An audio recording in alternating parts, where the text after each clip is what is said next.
우리가 믿는 구약, 신약 성경에는 운명론이 없어요. 예, 운명이라는 게 전혀 없어요. 근데 우리 한국 사람들이 운명이란 말 많이 하거든요. 너는 내 운명. 그 한 남자가 여자를 꼭 어떻게 거기서 만났냐. 그러니까 운명 아니냐. 그런데 결정은 누가 했는데요? 자기가 했지. 어디서 남녀가 만나는 거 뭐 수도 없이 만나는 거죠. 근데 그때 결단한 건 자기잖아요. 그럼 운명 아니잖아요.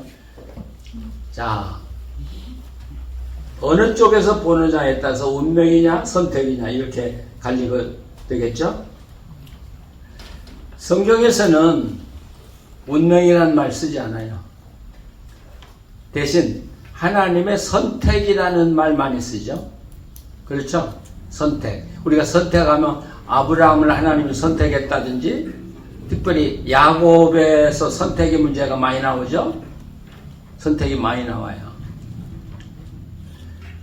그런데 성경이라고 하는 게 쉬운 것 같은데 쉽지가 않아요. 아브라함 일생을 다 연구해보고 어떤 게 선택이고 하나님의 선택이고 어떤 게 하나님의 은혜고 어떤 게 아브라함의 노력이었는지 아브라함의 일생을 다 보고 나서야 이야기를 할 수가 있는 거죠. 야곱 하나님의 선택받은 사람이다. 우리가 그렇게 이야기합니다만은 그냥 야곱에 대한 공부를 다 하고 나서 이야기가 돼야 되는 것이죠. 자, 그래서 우리는 지금 다윗 이야기가 끝나고 솔로몬으로 넘어가고 이제 솔로몬의 아들 르호보암으로 넘어가는데 다윗을 한번 생각해 보세요. 사무엘이 갑자기 기름병을 가지고 베들레헴에 나타나요. 그리고 다른 형제들 잘나고 키 크고 한 사람 다 안 된다고 하고 다윗에게 기름을 부었어요. 그러면 이건 뭐예요? 선택이죠. 그렇죠? 하나님 특별한 은혜 받은 사람이죠. 그런데 그 이전에 보면 이 다윗은 어려서부터 예, 우리가 많이 들었습니다만은 부모 사랑 못 받고요.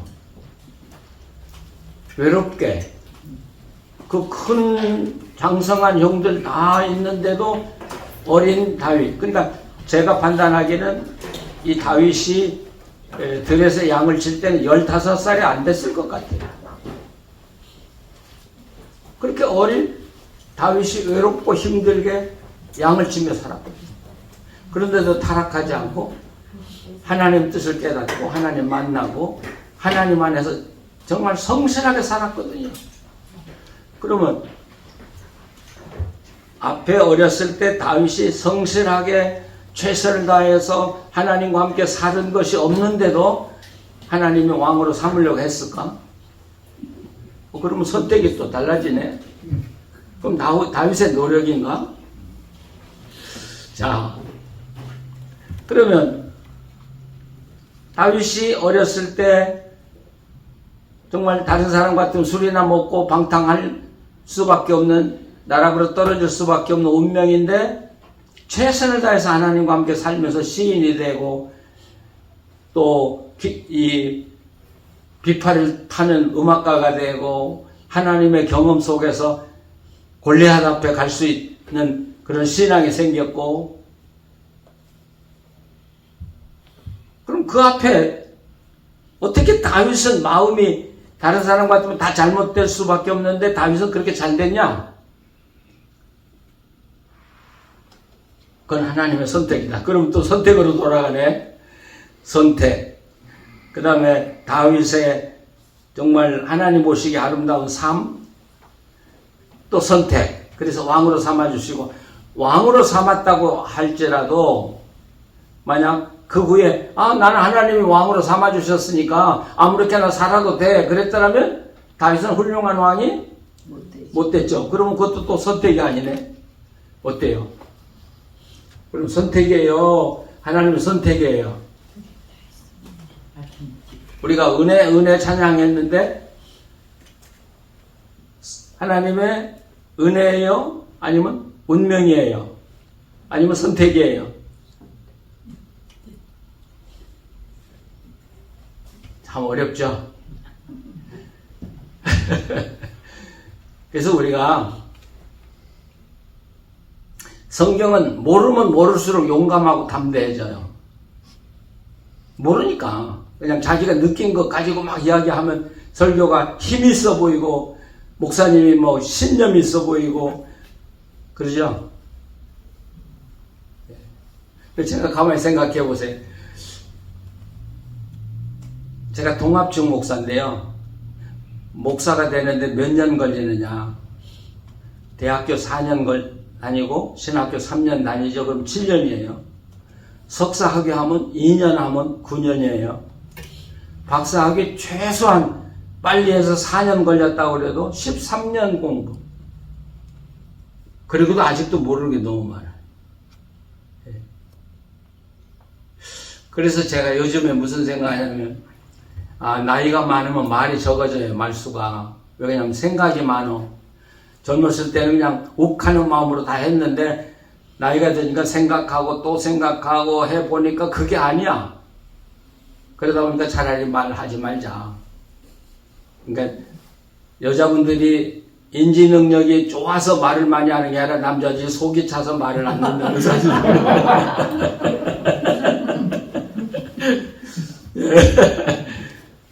자, 그런데 지금 우리가 이제 열왕기서를 보고 있는데요. 하나님께서 다윗에게 주신 말씀이잖아요. 율례와 법도와 규례를 지켜 행하면. 근데 그 말을 솔로몬에게도 똑같이 주셨거든요. 자, 그런데 그 말씀을 여로보암에게도 똑같이 주셨거든요. 그러면 다윗이나 솔로몬이나 르호보암이나 여로보암 이 네 사람 똑같이 하나님을 사랑하셨다는 이야기요. 왜? 똑같은 메시지를 줬어요. 너희가 내 말대로 내 규례대로 율법대로 행하면 살면 솔로몬에게 내가 다윗에 걸어갔던 길같이 너에게 해줄 것이고 여로보암에게도 그랬다고요. 북쪽의 왕인데도 똑같이 줬어요. 근데 그들의 삶은 다 달라졌거든요. 똑같이 축복 다 주셨다고요. 근데 삶은 달라졌거든요. 다윗 다르고 솔로몬 다르고 르호보암 다르고 여로보암 달라요. 우리가 지금 여로보암에 대해서 지금 이제 공부하고 있는데 여로보암은 하나님이 하라고 하는 거하고는 정반대 길로만 다 갔어요. 예. 그러면 하나님이 여로보암은 사랑하지 않았어요?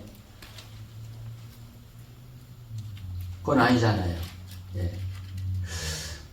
하나님이 가장 싫어하는 게 몇 가지가 있더라고요. 생각해 보니까. 가장 싫어하는 거. 첫째는 하나님 말씀을 제껴놓고 제멋대로 사는 사람을 제일 싫어해요. 예. 우리 부모도 그러잖아요. 우리 자식들이 있죠. 자녀들이 우리 이야기 안 듣고 자기 고집대로 하면서 불행에 빠져들어갈 때 여러분 얼마나 속상해요. 그런 자식을 사랑하는 부모는 절대 없어요. 물론 사랑이 하지만은 없잖아요. 두 번째로 하나님이 가장 싫어하는 것 중에 하나는 그 우리나라 분들에게는 익숙한 용어 존엄, 하나님의 존엄을 회방할 때 존엄하면 누구 생각나요? 김정은이 생각나잖아요. 김정은이 자기 존엄을 훼손하면 그냥 그 자리에서 자기 외삼촌이 아니라 고모부 또 죽이고 자기의 평생 충성인 그래서 제가 열왕기서를 보면서 북한은 어떻게 철저하게 열왕기서를 배워가지고 공부하고 그걸 하나의 정치 이념으로 삼는지 모르겠어요. 그래서 제가 존엄이라는 말을 쓰기가 참 김정은이가 따라올까 봐서 그러나 하나님은 자신의 이름과 자신의 영광이 훼손되는 것을 제일 싫어해요. 세 번째는요. 모든 일을 하나님에게 묻지 않고 다른 우상에게 가서 물었을 때 하나님은 가장 싫어하죠. 우리가 잘 알잖아요. 사울이 왜 망했어요? 또 여로보암이 왜 망했어요? 결국 같은 이야기가 나오는데 하나님께 물어야 할 것을 하나님께 묻지 않고 신접한 여인에게 갔다든지 우상에게 갔다든지 가서 물었을 때 하나님의 그 존엄이 훼손되는 거죠. 하나님의 자존심이 완전히 망가져 버린 거죠. 그럴 때는 용서하지 않아요. 그런데 이 여로보암은 하나님이 싫어하는 세 가지를 모두 다 하고 산 사람. 어쩜 그렇게 하나님이 싫어하는 것만 골라서 했는지 모르겠어요. 예. 자, 여로보암은 처음부터 하나님 말씀대로 율법과 규례대로 살아갈 생각을 한 번도 안 한 거예요. 그렇죠? 그냥 자기 멋대로 살아갔네. 여로보암. 그리고 하나님이 싫어하는 우상을 베델의 단에다 세워놓고 이스라엘 백성이 그 예루살렘에 올라가서 하나님 예배하는 걸 못하게 하고 거기에다가 절하게 했잖아요. 그리고 오늘 열왕기 13장 33절에 보면 이렇게 돼 있어요.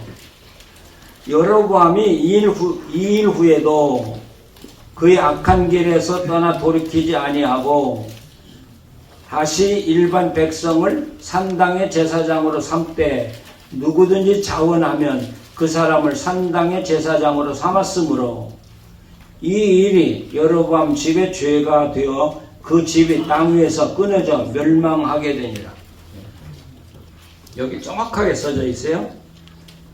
악의 길에서 떠나지 않고 계속 악의 길로 갔다. 산당을 세워서 산당에 제사하도록 했다. 또 누구든지 나 제사장 하고 싶다 그러면 다 시켜가지고 그 사람으로 하여금 제사장 노릇을 하게 했다는, 이게 사사기에 보면 엄청 많이 나와요.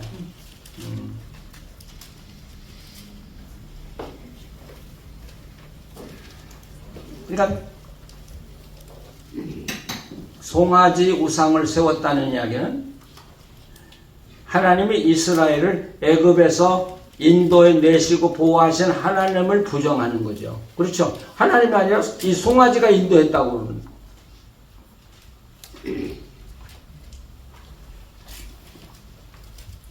그리고 아무나 제사장을 삼아. 이건 하나님의 질서를 파괴하는 거거든요. 그래서 우리가 교회 직분도 정말 소중한 거예요. 그리고 우리가 직분을 맡았다면 그 직분에 대해서 분명한 책임감을 가지고 최선을 다해 살아가야 돼요. 근데 지금 우리 한국교회가 무너진 게 뭐냐면 직분을 세우는 일에 어떤 룰이 무너져 버렸죠. 뭐 저 목사니까 그렇잖아요. 그냥 웬만하면 집사하고, 집사는 너무 많아가지고 뭐 권사, 안수집사, 뭐 장로 얼마나 쉽게 세워요. 예. 결국 이 르호보와 여로보암은 하나님이 싫어하는 것만 골라서 살아갔어요. 하나님이 그에게 은혜 주셨어요. 그를 선택해 주셨어요. 왕 삼아 주셨어요. 근데 안 사니까 결국 자기만 망한 게 아니라 자기를 따르는 모든 사람까지 함께 다 망했잖아요. 제가 운명 이야기 했는데 운명은 없다. 대신 선택은 있다. 네, 선택에서 조금 더 들어가면 우리는 예정이라는 이야기를 써요. 그렇죠? 예정. 예정 어떻게 생각하세요? 근데 성경 전체에서 예정이라는 단어, 영어로 말하면 predestination이죠. 그 단어가 몇 번 써진 줄 아세요? 2번밖에 없어요. 성경에.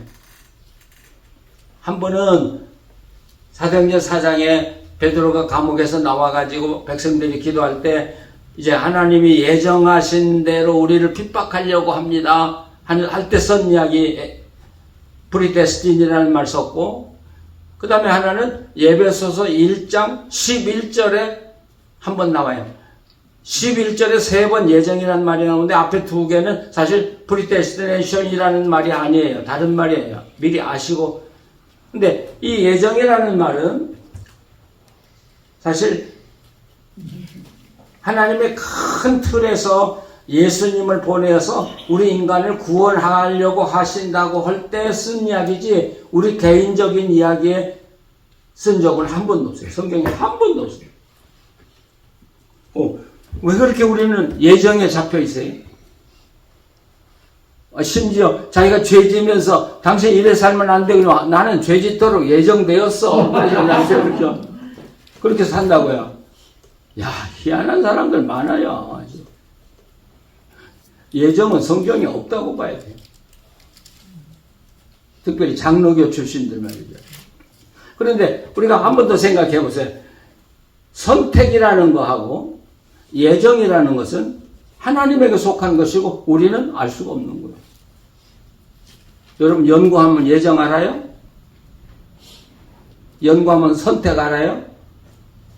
아니요, 몰라요. 아무것도 몰라요, 우리요. 예.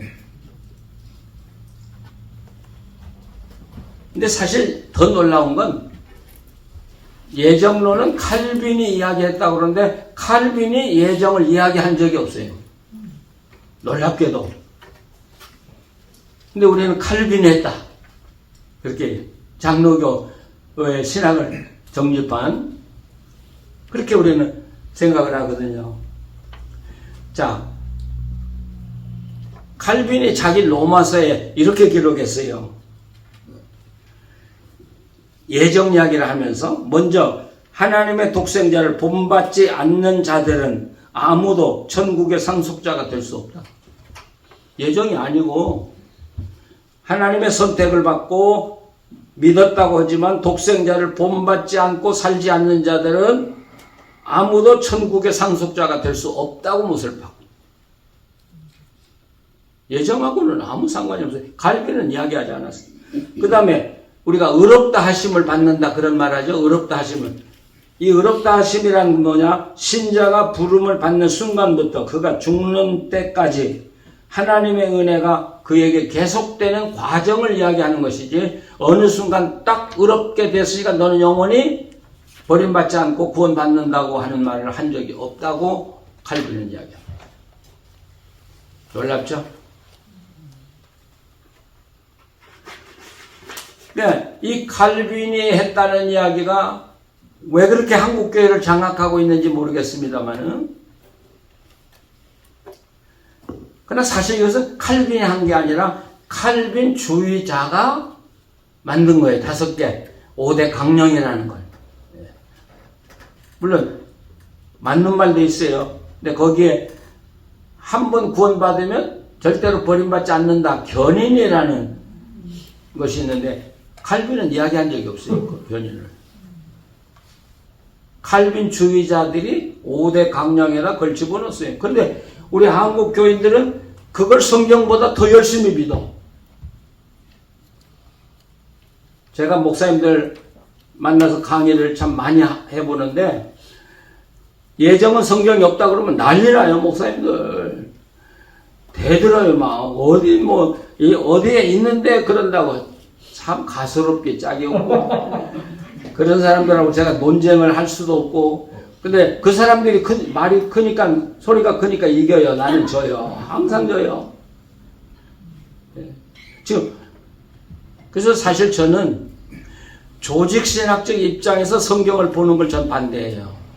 그래서 저는 조직신학자가 되고 싶지 않았어요. 그래서 성경을 통해서 신학을 정립해 나가는 방법. 그래서 저는 제가 so-called I am biblical scholar.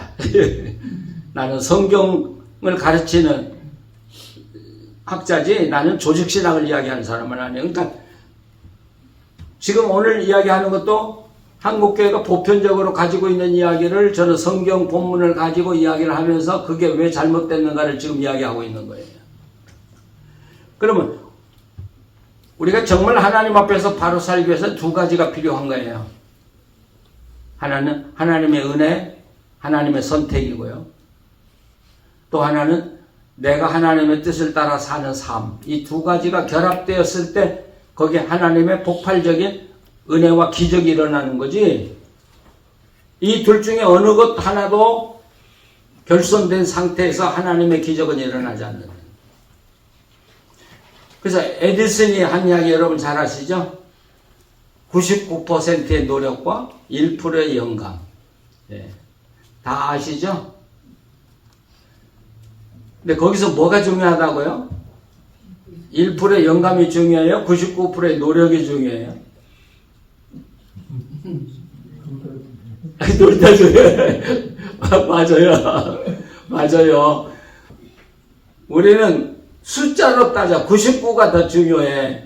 1%가 중요하지 않고. 그런데 결국 이 에디슨이 이야기하려는 건 인간의 노력과 하나님의 그 영감, 은혜가 합해졌을 때 비로소 위대한 역사를 이룬다는 것이지 어느 것이 많고 적고가 아니라는 것이죠. 저는 그렇게 생각해요.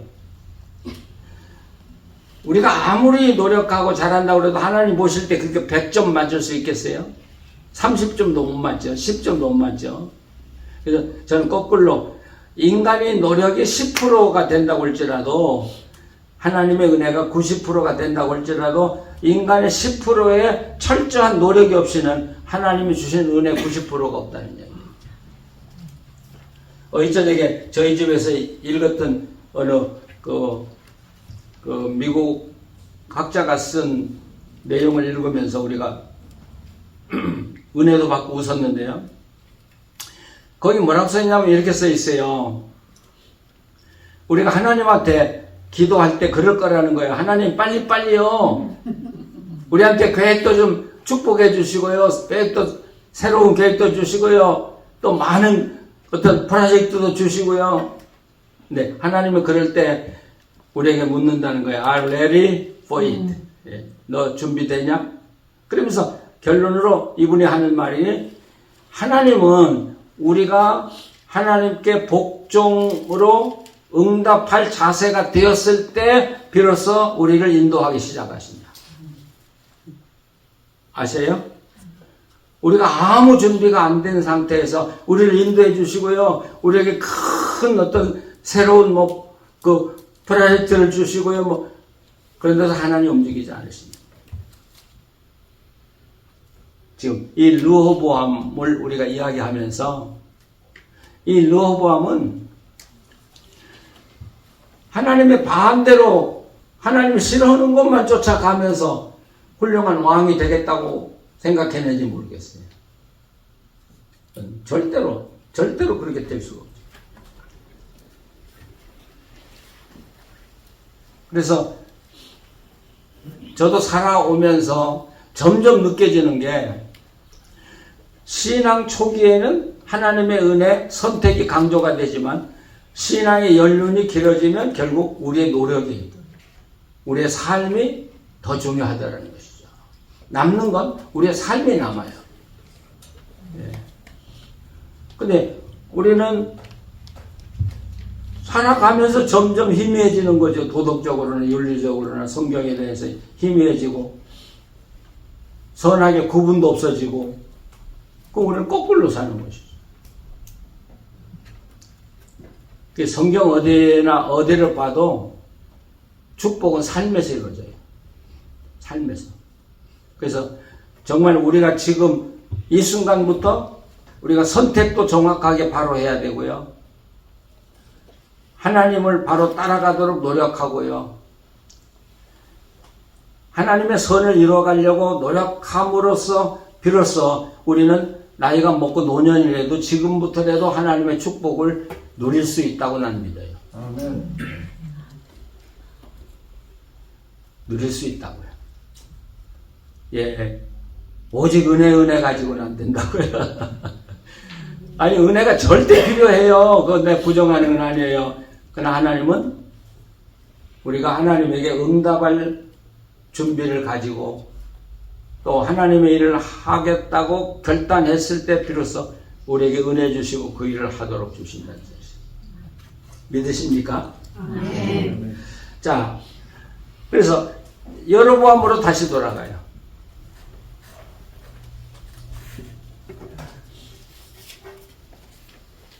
이 여로보암이 아까 말한 대로 하나님이 싫어하는 걸 다 어기고 산 사람이에요. 하나님이 여로보암을 가만두시겠어요? 지금부터 나오는 말씀은 여로보암에 대한 하나님의 심판이 나와요. 그래서 이제 13장에 하나님이 유대 선지자 한 사람을 이스라엘로 보내요. 세겜으로 보내요. 그래가지고 여로보암이 쌓아놓은 제단을 향해서 예언을 하게 되는 거예요. 이게 철저하게 부서질 것이다. 그래서 13장 5절 보시면 그 증거대로 하나님의 사람 여호와의 말씀으로 보인 징조대로 제단이 갈라짐에 재가 제단에서 쏟아진지라. 왕이 하나님의 사람마다 이르되 청하건대 너는 나를 위하여 네 하나님 여호와께 은혜를 구하여 내 손이 다시 성하게 기도하라. 하나님의 사람이 여호와께 은혜를 구하니 왕의 손이 다시 성하도록 전과 같이 되니라. 예. 그러니까 이 손이 굳어져 버린 거죠. 그러니까 이 선지자에게 자기를 위해서 기도해달라고 해서 기도하니까 손이 나왔어요. 그러니까 이 왕이 이제 이 선지자를 자기 집으로 초대를 해가지고 이제 떡도 주고 좋은 음식도 주고 고마움을 감사를 표현하는데 하나님이 이 선지자에게 하신 말씀은 가서 누가 어떤 대접을 해도 받지 말라. 그렇죠? 그래서 거기 9절 10절 이는 여호와의 말씀이 내게 명령하여 이르되 이르시기를 떡도 먹지 말고 물도 마시지 말고 왔던 길로 되돌아가지 말라 하셨음이니이다 하기. 이에 다른 길로 가고 자기가 베들레 오던 길로 되돌아가지도 아니하니라. 자, 이 선지자가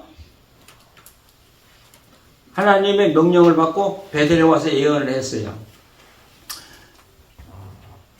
그러니까 하나님께서 이 여로보암도 성공하기를 원했겠죠. 선한 왕이 되고 좋은 정치해 주기를 바랐죠. 근데 하나님의 의도와는 전혀 반대로 가니까 이 선지자를 보내서 결국 이 여로보암에게 경고를 했죠. 그러나 듣지 않았어요. 네. 살아보면 우리가 전 시간에 이야기했지만 하나님은 항상 우리에게 제일 먼저 경고를 하셔요.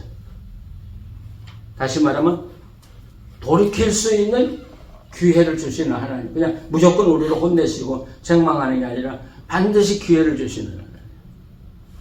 그래서 기독교는 결국 회개와 용서가 그 근간을 이루고 있는 거지. 기독교에. 예.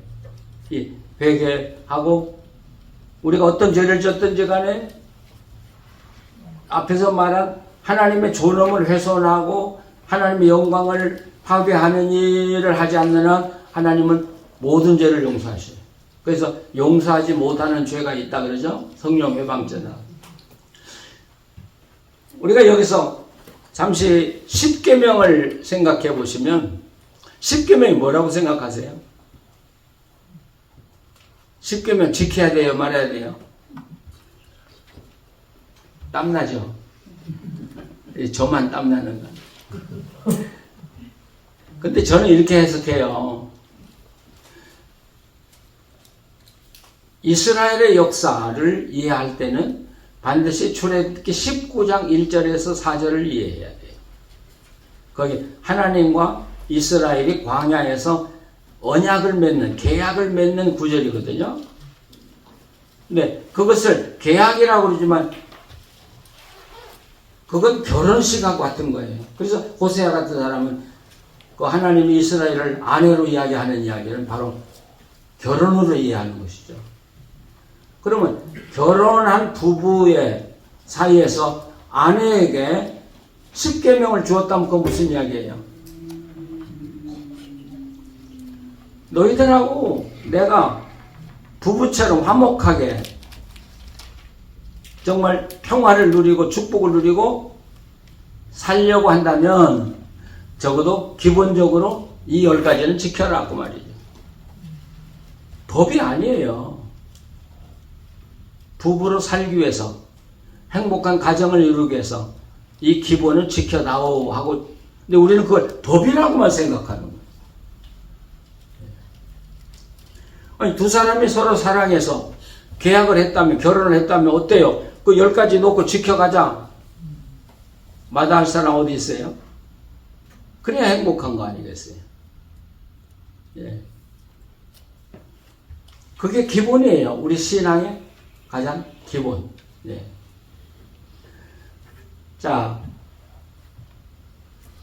그런데 그 예루살렘에 왔던 이 선지자가 예언을 하고 돌아간다는 이야기를 그 세겜에 있는 나이 많은 선지자 한 사람이 들었어요. 그 얘기를 듣고 자기 아들을 보내죠. 그래서 데려오라. 그러니까 와서 이제 음식을 내놓으니까 안 먹겠다. 그러니까 나도 선지자다. 예.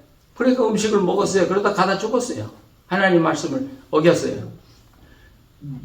뭐가 잘못된 거예요?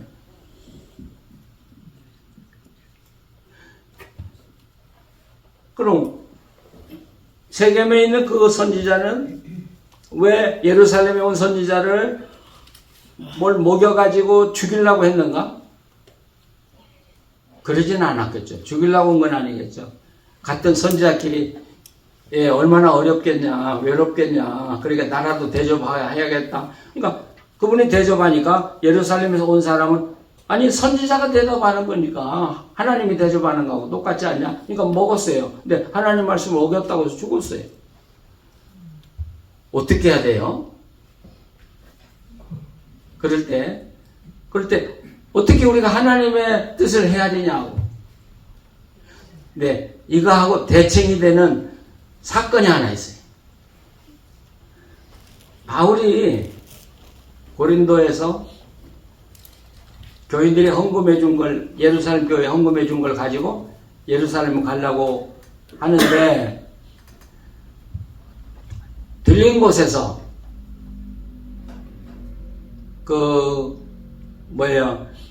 성령 받았다는 딸들이 붙들고 허리띠를 동여매고 당신이 가면 이렇게 얽어맬 것이고 예루살렘에서 고난을 받으니까 가지 마라 그런 거예요. 울면서 막. 이건 하나님이 주신 계시다 이거죠. 어느 게 맞아요? 바울이 하나님 안에서 받은 예루살렘에 가서 이걸 전하고 로마로 가야 되는 게 길이 맞아요? 아니면 네 사람이 성령의 말씀이다 그러고 전하는 이야기가 맞아요? 복잡하네.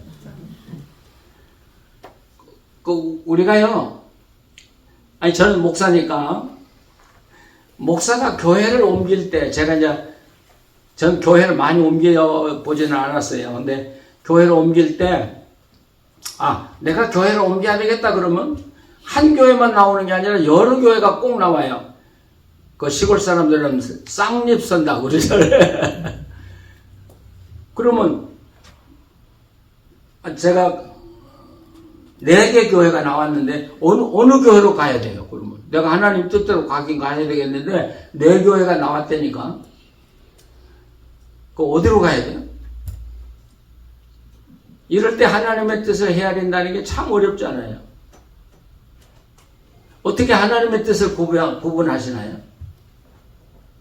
그냥 막 가보시는 거예요? 바울은 그걸 정확하게 한 사람이야. 바울은 어떻게 생각했냐면 처음 고린도를 떠날 때 자기가 예루살렘 들리는 것이 하나님의 뜻이라고 생각한 것은 그건 초지일관. 근데 예루살렘에 들려가야 된다고 하는 게 하나님의 절대적인 명령이라고는 증거가 딱 하나 있어요. 뭐예요 그게? 예루살렘에 전달해야 되는 헌금을 가지고 있다는 사실이야.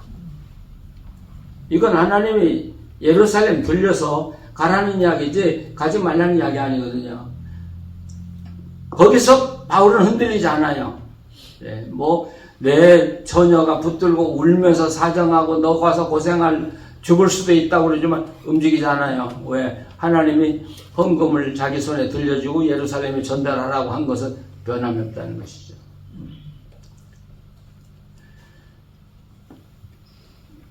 좀 다른 데로 나가는 이야기입니다만은 제가 은퇴하고 이제 서울에 나갈 때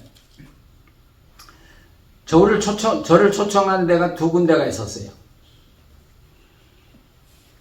하나는 에스라 성경대학원 대학교라는 데가 벽제에 있는데 아주 좋은 학교예요. 거기서 저를 총장으로 오라는 거예요.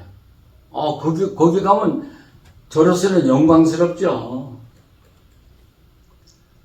거기하고 이야기가 먼저 됐어요. 그래서 초청하면 그럼 내가 가겠다. 근데 장로의 신학교에서 갑자기 뛰어들어왔어요. 우리 학교로 와라. 그리고 이사회까지 다, 저는 원서 안 냈는데도 이사회 다 통과했으니까 예스만 하면 오면 된다.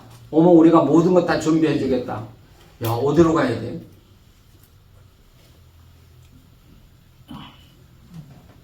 오늘은 제가 어려운 질문만 하는가 보다. 그런데 제가 어디로 가냐면 장로의 신학교로 갔거든요. 이 벽제 에스라 성경대학원 대학교에서 난리가 났어요. 온다고 하더니 왜 장신대로 가냐? 그럼 제가 어떻게 해서 장신대로 가는 게 하나님 뜻이라고 생각했겠어요? 저는 하나님께 제가 서원이라면 서원일까? 하나님하고 제가 계약을 세운 게 하나 있어요. 하나님, 4개의 교회든지 몇 개의 교회가 저하고 이야기를 하지만 최종적으로 모든 걸 완벽하게 결정하고 나한테 요청하는 데를 나는 하나님의 뜻으로 알겠습니다. 근데 벽제 에스라에서는 이사회가 다 결정을 해놨대요. 근데 나한테 전화를 안 했어요. 그리고 나한테도 전화 오기를 기다리고 있었대요. 근데 장로의 신학교에서는 이사회를 다 마치고 오라고. 그러면 제가 하나님하고 약속한 대로는 어느 길이에요? 장로의 신학교가 하나님 뜻이잖아요.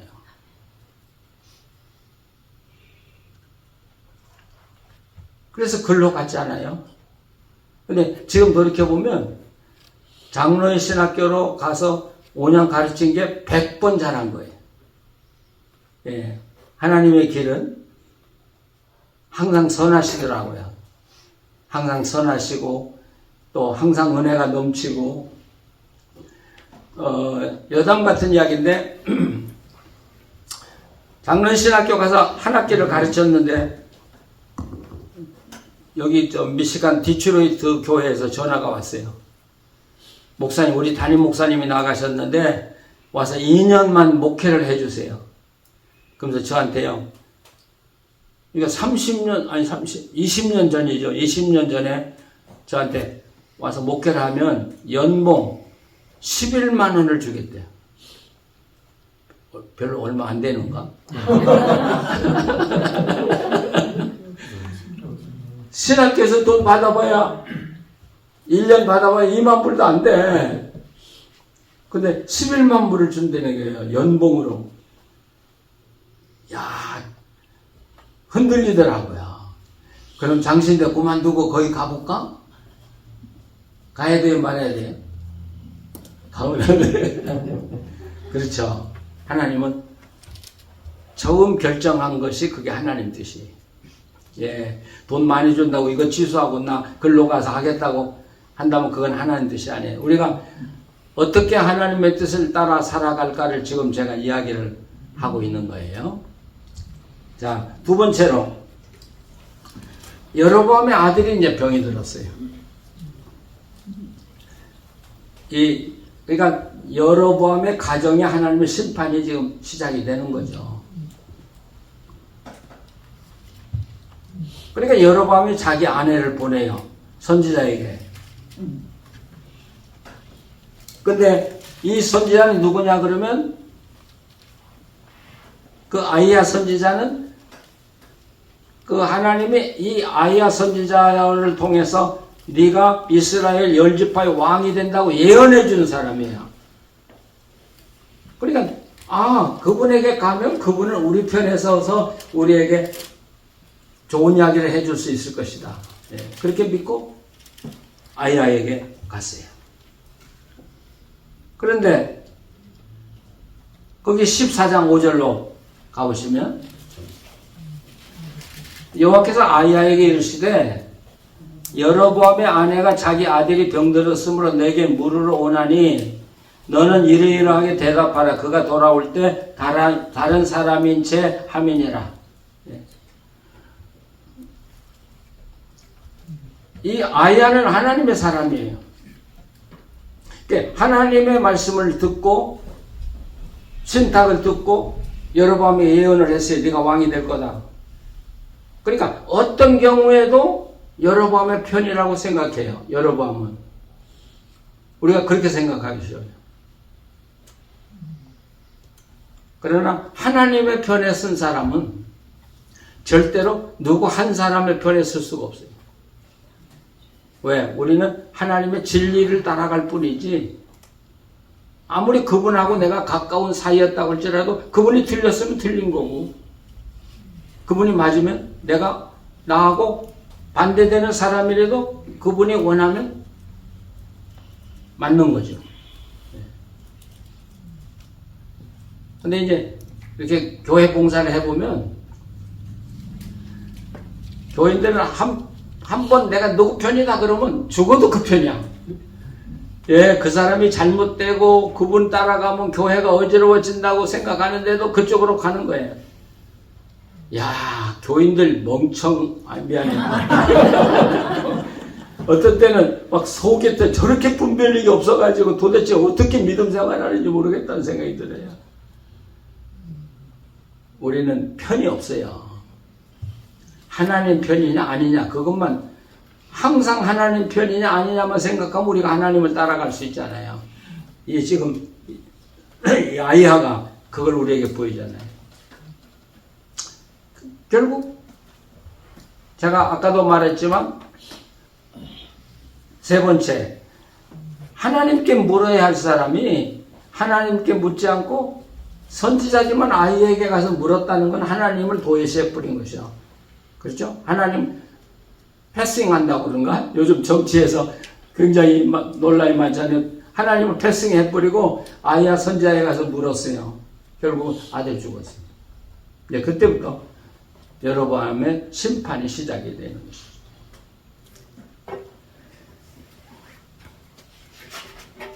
여러분 우리가 이 세상 살아갈 때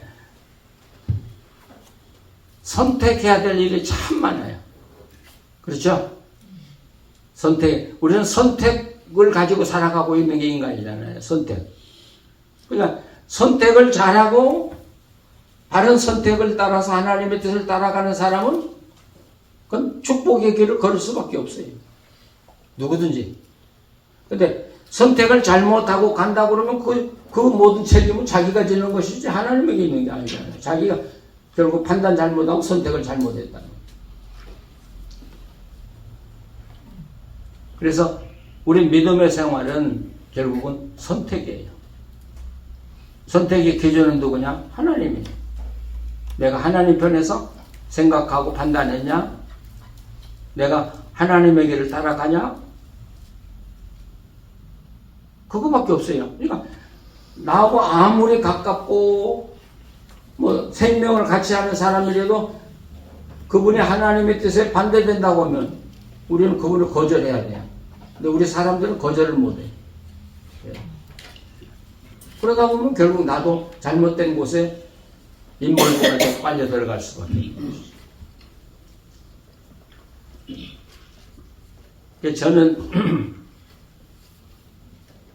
사실 목회를 하면서 가까운 교인이 하나도 없어요. 여기 지금 빈내리에 우리 장로님들 서운하게 생각하지 마세요. 예. 다 한 교회를 섬기는 식구고 아무리 가깝다고 할지라도 저는 거리를 딱 둬요. 일단은. 그래서 제가 평생 목회하면서 지킨 게 뭐냐면 저는 마실을 다녀본 적이 없어요. 마실 알아요? 피양도 사람들 알아듣는데 전라도 사람들도 알아듣고 마실. 예? 예, 뭐. 그러니까 아무 이유도 없이 그냥 놀러 가는 걸 마실이라고 그래요. 근데 저는 제가 목사로 처음부터 출발하면서 하나님께 소원했어요. 난 마실을 다니지 않는 목사 되겠습니다. 그러니까 제가 예를 들면 어느 집에 신방을 갔다가 그 길을 걸어가면 여기 가다가 보면 교인 가게가 있단 말이죠. 그럼 들려야 돼요? 말해야 돼요? 들리면서 우리가 지나가다 들렸어요. 집사님, 뭐 권사님, 장로님 그러죠. 아니 지나가다 들렸는데 뭐가 반가워. 우리 집을 목적 삼아야지. 저는 평생 제가 그 집을 목표하지 않고 나왔다면 저는 절대로 들어가는 법이 없어요. 평생 그렇게 살았어요. 제가 계획한 가정만 딱 가고, 그래서 내가 지나가다 들렸다고 한 적은 한 번도 없었던 것 같아요. 그래서 저는 목회를 참 외롭게 한 사람이에요. 그렇게 큰 교회를 목회를 했지만 지금 가면 누구 집 찾아가서 하룻밤 재워주세요 할 집이 한 집도 없어요. 또 제가 가면 목사님 우리 집에서 좀 자고 가세요 한 사람 교인이 지금까지 한 번도 없어요. 예, 외롭죠. 예. 저는 제가 그렇게 살아야 내가 하나님의 뜻을 올바로 분별하고 좌로나 우로나 치우치지 않고 살겠다고 생각했기 때문에. 네, 교인들이 싫어서가 아니라. 네. 그래서 저는 여러분 보고 그렇게 살아라는 말은 절대 아니에요. 그러나 내 기준은 항상 하나님께 초점을 맞추고 살아가시고요. 하나님 기준으로 판단하시고요. 그러면 우리들의 앞길이 행복할 거라는 사실이죠. 그리고 거기에는 반드시 하나님의 축복이 있다는 사실이죠. 자, 여로보암이 죽어요. 거기 이제 14장 19절 20절 보시면 이제 여로보암이 죽어요. 한번 같이 읽어보셔요.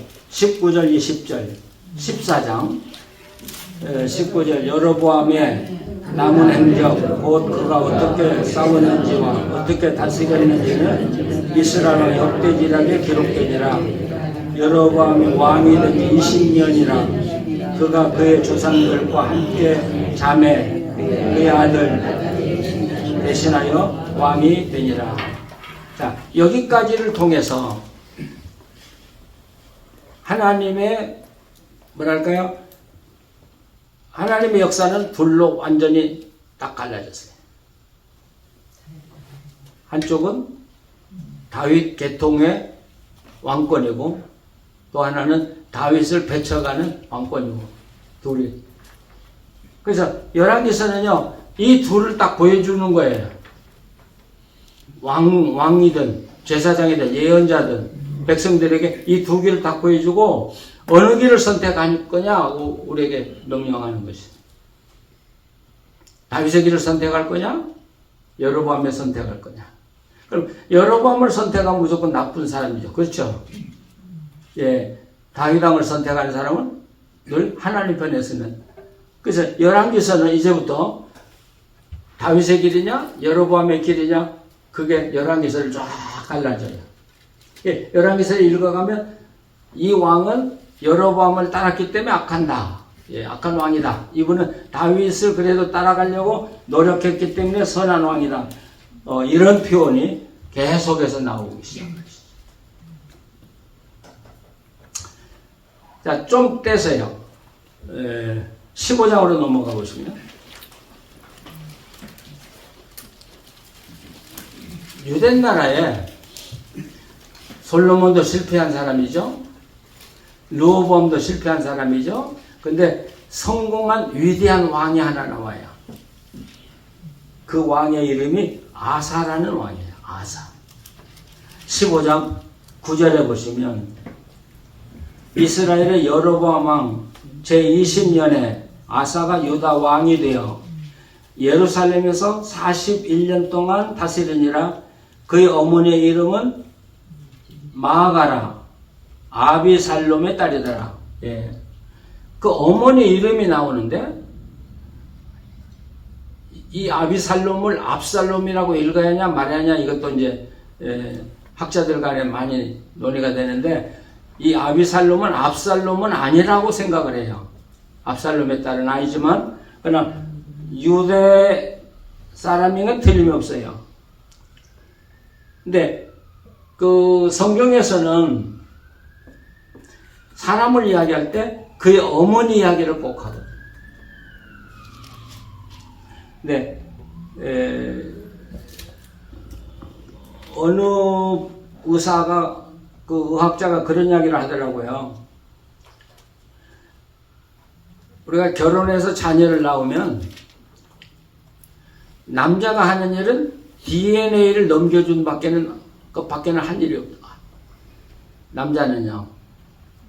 그리고 그 자녀들의 인격과 또 그 자녀들의 그 성향과 성품과 모든 걸 다 만들어가는 건 어머니래요. 남자들은 다 헛것 같아요. 그래서 며느리를 잘 얻어야 된다는 거예요. 예.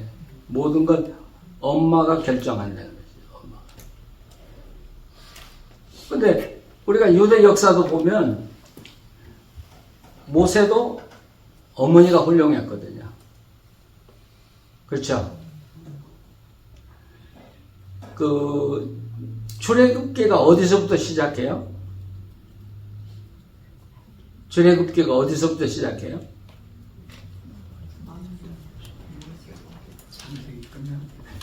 애굽에서부터 시작되지. 그런데 한 가정에 아기로부터 시작해요. 아시죠? 한 가정에 아이로부터 시작해요. 근데 그 아이를 만든 사람이 누구예요? 아버지냐 어머니냐 이거죠. 자, 출애굽기 2장을 한번 보세요.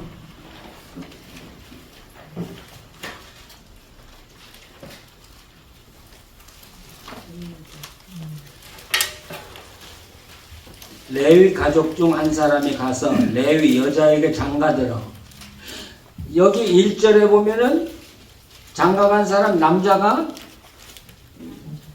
뭐예요? 주인공 같아요. 그런데 여자에게 장가들어 그런데 그때부터는 여자가 주인공이 되는 거예요. 누가 임신해요? 마나 뭐나 그래. 여자가 임신을 해요. 그가 잘생긴 걸 보고 석 달 동안 숨기기로 결단한 게 누구예요?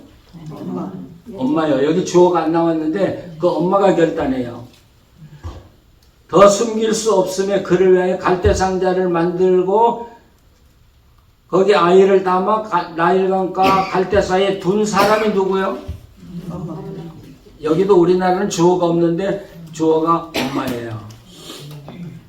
그리고 그 누이가 어떻게 되는지를 알려고 딸을 보낸 사람이 또 누구예요? 엄마예요. 야, 이 성경은 자세하게 기록해놨어요. 그러니까 출애굽은 어디서 시작하냐? 그 엄마와 영에서부터 시작하냐. 엄마에게서 모세가 나오고, 우리 엄마들. 예. 그래서 이 열왕기서도 보면 그 부인 이름, 어머니 이름을 꼭 쓰는 이유가 바로 예, 그런 데 있다고 우리가 볼 수 있겠죠. 그런데 거기 11절 보시면 아사가 그의 조상 다윗같이 이제 나오죠. 다윗 편으로 딱 정해져요. 다윗 편이다 그러면 무조건 뭐예요? 여호와 보시기에 정직하다 이렇게 보는 거예요. 다윗 편이다. 정직하다. 그래서 12절에 보면 남색하는 자를 그 땅에서 쫓아내고, 남색 아시죠? 네. 예? 그러면 남색하는 자들이 언제 유대 땅에 들어왔을까? 누구 때? 솔로몬 때 들어오고. 예. 그러니까 이 아사로 보면 자기 할아버지 증조 할아버지 때 해놓은 것을 그걸 없앤다고 하는 건 손자로서 참 어려운 일이잖아요. 제가 이 열왕기서를 쓰면서 그걸 느꼈어요. 이게 조상 핏줄과 관계가 있구나. 그러니까 자기 조상들이 한 걸 끊어낼 수가 없었던 거예요. 그런데 이 아사는요, 조상 때부터 내려왔던 걸 끊기 시작하는 거예요. 그래서 남색하는 자들 그 땅에서 쫓아내고, 그의 조상들이 지은 모든 우상을 없애고, 그럼 그 우상은 누가 만든 거예요? 솔로몬 때 만들었던, 이방 공주들이 오면서 다 가지고 왔던 걸 그거 부신다고 하는 게 사실은 쉬운 일이 아니잖아요. 자, 또 넘어가 보세요. 또 그의 어머니 마아가가 혐오스러운 아세라상을 만들었으므로, 그 어머니 마아가라고 하는 말이에요. 근데 이분이 누구겠어요?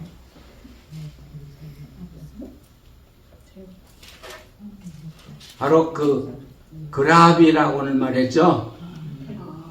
이 여자가 그라비란 말이에요. 그러니까 그런 그 대왕 대비 보다 훨씬 그 파워를 가진 분이 딱 버티고 있는 한 우상을 없앨 수 없는 거죠. 그분이 만들었으니까. 그런데 보세요. 아세라상을 만들었으므로 태후를, 여기 태후라는 말이 나오죠. 이게 그라비라는 말이에요. 태후에 위를 패 뿌렸어요. 할머니를. 그리고 그 우상을 찍어 기도를 시내가에 불살랐고. 야, 이거 대단한 사람이에요. 이 아사라는 사람이. 그런데 뭘 없애지 않아요? 산당을 없애지 않았다. 이스라엘을 부패하게 만드는 게 두 가지가 있는 거예요. 하나는 우상단지고요. 하나는 산당이에요. 산당. 근데 이 산당은 누구부터 시작했냐면, 사실 그 전부터 시작이 됐지만 솔로몬 때 이게가 활성화되기 시작한 것이죠. 예루살렘 법궤가 있는 걸 놓고도 기도원에 가서 제사를 드리는 것, 그래서 솔로몬이 만드는 대대로 내려오면서 그 산당을 없애지 못했어요. 결국 이 아사라는 왕은 성공한 왕이에요.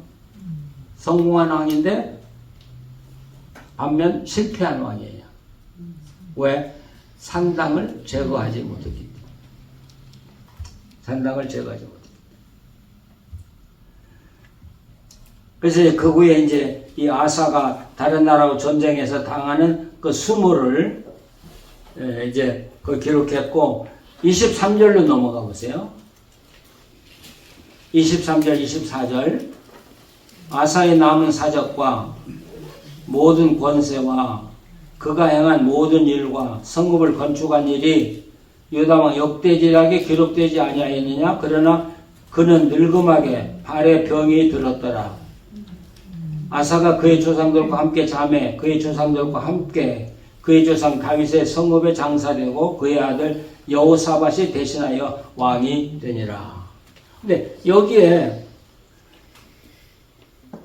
이 아사가 한 행적을 다 기록을 했어요. 그런데 결국 결론은 뭘로 맺느냐면 늙음하게 발에 병이 들어 죽었어요. 그러면 이 성경의 저자가 이 아사 왕은 성공한 왕이라는 거예요? 실패한 왕이라는 거예요? 겉보기는 성공한 왕이라는 말이에요.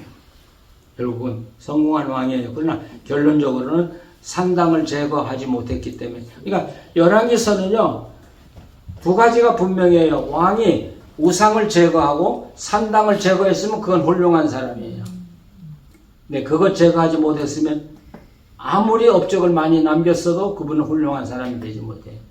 그런데 유대나라 역사에 우상을 제거하고 산당을 제거한 왕이 있었을까? 있었을까요? 딱 두 사람밖에 없어요. 예? 히스기야 하고 요시야 왕. 맨 마지막 요시야 왕. 그러니까 가장 훌륭한 사람, 그러니까 다윗을 가장 많이 닮은 사람은 마지막에 요시야 왕이라는 거죠.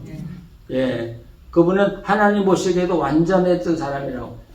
그래서 항상 이 열왕기서에서는 다윗 왕과 요시야 왕을 기준으로 세워 가지고 왕 이야기를 하는데, 성공한 사람은 두 사람밖에. 우리 사람이 뭘 바르게 한다는 게 그렇게 어려운가 봐요. 그렇게 많은 왕들 중에 하나님이 내 마음에 흡족하다는 사람 두 사람밖에 없었으니까. 예. 그러나 우리가 이 아사는 인간적으로는 굉장히 훌륭한 임금으로 취급을 해야죠. 그렇죠? 그 대왕 대비를 끌어내린다는 게, 그 우리나라 그 사극에 보면 뭐 임금한테 상소하는 소리가 막 그렇잖아요. 막 감촉하여 주시옵소서. 그리고 이조의 모든 역사가 그 대왕 내비를 중심으로 해서 돌아가잖아요. 막. 예. 그런데 과감하게 우상을 섬겼다, 우상을 만들었다는 것 때문에 자기 어머니죠? 할머니죠? 할머니를 내치는 거예요. 그리고 개혁을 시작했다는 점에서 야사는 우리가 기억해둬야 될 만한 사람이에요. 기억해둬야 돼요. 자, 어때요? 잘 살기 참 어렵죠? 그러니까 누구도 나는 옳다고 말할 사람은 이 땅에 아무도 없어요. 네. 사실은 아무도 없어요. 그러나 우리는 최선을 다해서 하나님의 뜻을 따라 살아가는 것이죠. 그래서 우리가 성경을 공부하는 이유는 성경을 지식을 많이 얻고 성경에 대해서 많이 알려고 성경 공부하는 게 아니라 우리가 이 성경을 공부함으로써 하나님이 원하시는 게 뭔가를 분명히 깨닫는 것이죠. 왜 하나님께서 다윗의 법도와 율례와 규례를 행하면 그걸 왜 강조할까요? 그럼 어떻게 보면 하나님은 독재자 같이 생각해요. 무조건 법 세워놓고 그것대로 살아라. 왜 그게 필요할까요? 예? 사람이 기준이 없으면 지멋대로 가요. 그 기준이 있어야 되니까. 기준이 있어야 되니까. 그 기준을 넘어가면 또 뭐가 있을까요? 기준을 넘어가면. 예. 우리가 잊지 말아야 될 게 있어요. 그 법이 중요한 게 아니더라는 거예요. 법을 지키는 것도 중요한 게 아니더라는 거예요. 하나님은 아까 제가 십계명을 이야기했잖아요.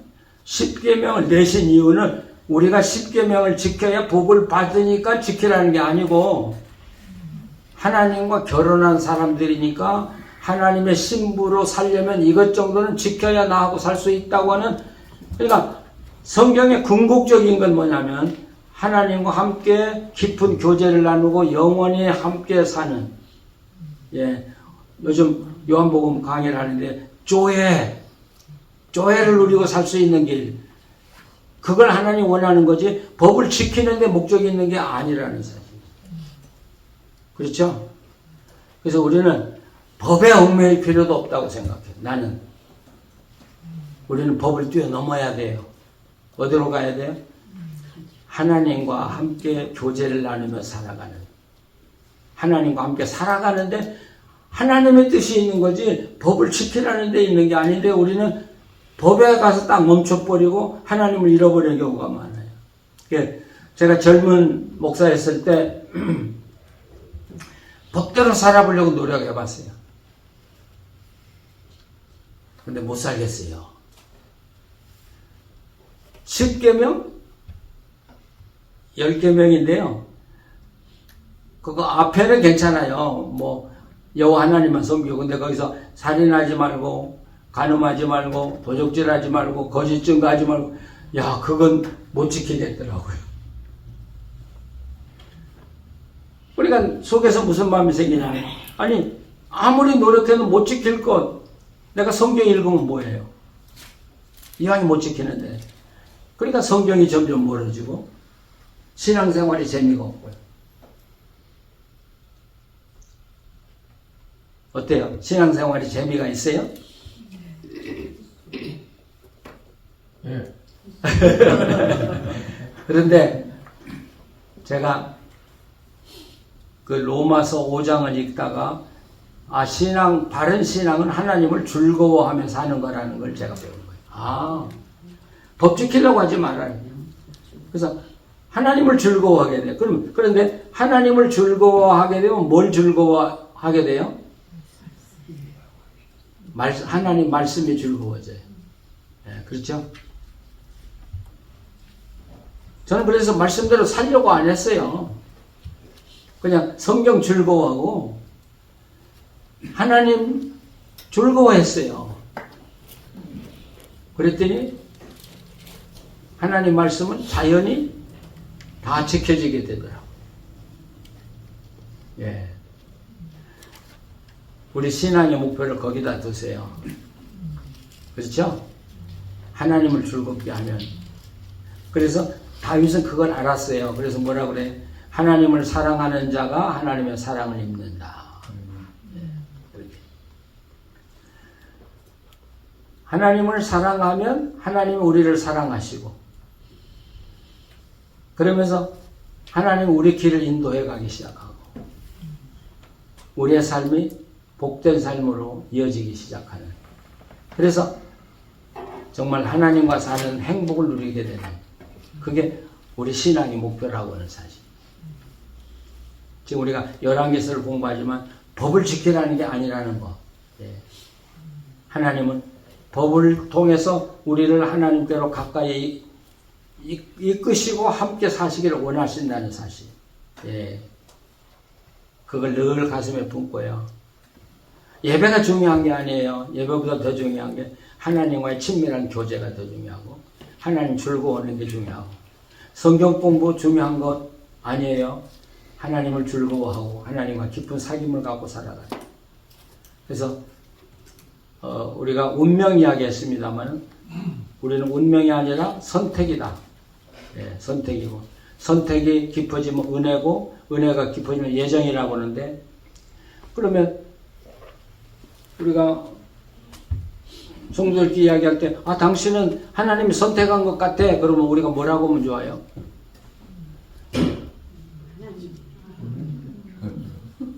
아니야, 나는 몰라.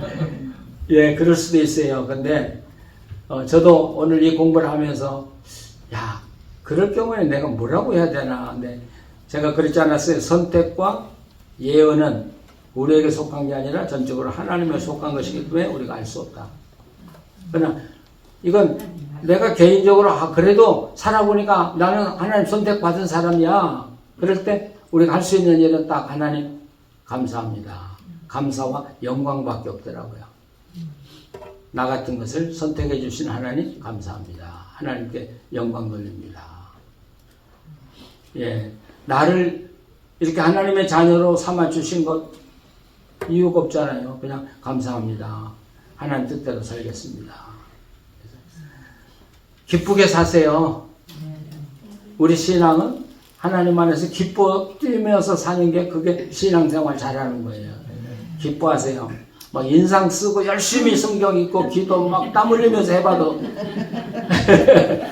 기쁘게 기도하시고, 예, 기쁘게 예배 드리시고, 기쁘게 매일매일 사시고, 예, 하나님과 함께 동행하는 삶 살아가시길 바랍니다. 기도하시겠습니다. 하나님, 감사합니다. 우리가 하나님 앞에 엎드릴 때는 두 가지 말밖에는 하나님께 드릴 말씀이 없습니다. 우리는 다 악하고 우리는 다 죄 속에 살아가는 존재들입니다. 예수 그리스도의 십자가로 우리 죄를 씻어주시고 우리가 하나님께 돌아갈 때 우리를 받아주시는 것 감사할 뿐입니다. 하나님 늘 감사하며 하나님께 영광 돌리며 살아가는 우리의 삶이 되게 하여 주시옵소서. 하나님을 사랑하기 때문에 예배하게 하시고 하나님을 사랑하기 때문에 기도하게 하시고 하나님을 사랑하기 때문에 봉사하고 말씀을 선포하며 살아가는 저희들 되게 하여 주시옵소서. 예수님의 이름으로 기도합니다. 아멘.